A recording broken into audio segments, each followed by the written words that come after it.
In diesem Video zeige ich euch, wie man solch ein süßes Osterhasen-Osterkörbchen näht. Ihr braucht am besten zwei verschiedene Stoffe. Ich habe mich hier einmal für diesen Plüschstoff und einmal für einen festen Baumwollstoff entschieden. Ihr legt euch zwei gleich große Stücke davon hin.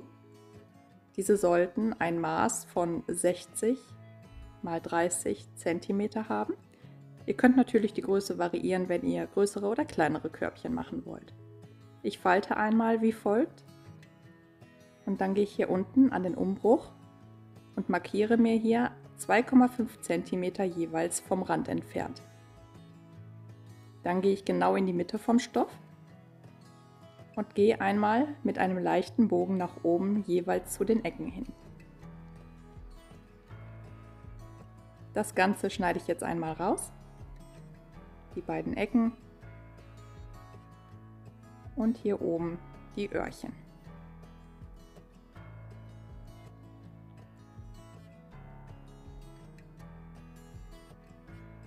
Das Ganze sieht dann auseinandergeklappt so aus. Jetzt nehme ich den ersten Stoff, das wird mein Stoff für innen. Diesen falte ich jetzt wieder rechts auf rechts und nähe die beiden Außenseiten zusammen. Lasse hier allerdings eine Wendeöffnung.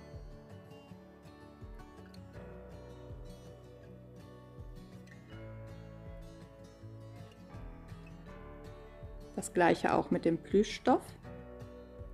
Hier lassen wir allerdings keine Wendeöffnung.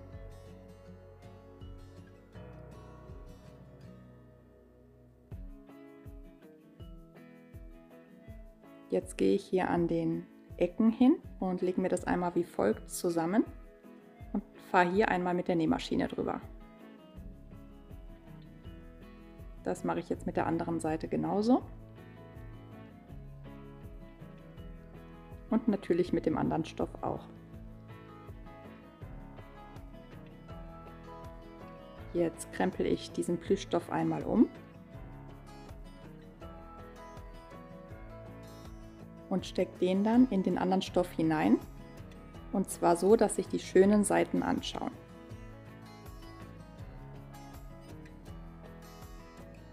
So, und dann nähe ich hier einmal oben rundum zusammen.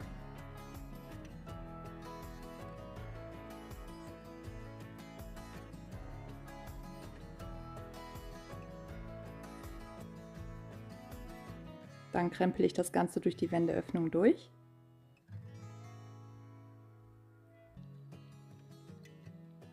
Schließe die Wendeöffnung.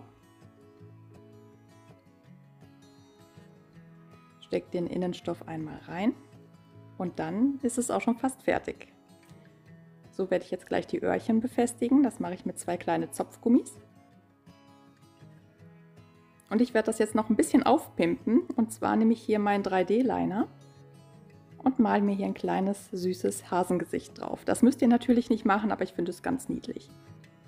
Ja, und dann ist das Osterkörbchen auch schon fertig. Also wie ihr seht, super einfach, ganz schnell gemacht und ja, wirklich niedlich. Ich hoffe sehr, das Video hat euch gefallen. Ich freue mich natürlich über einen Daumen nach oben. Und wenn ihr keine Videos verpassen wollt, lasst mir einfach ein Abo da.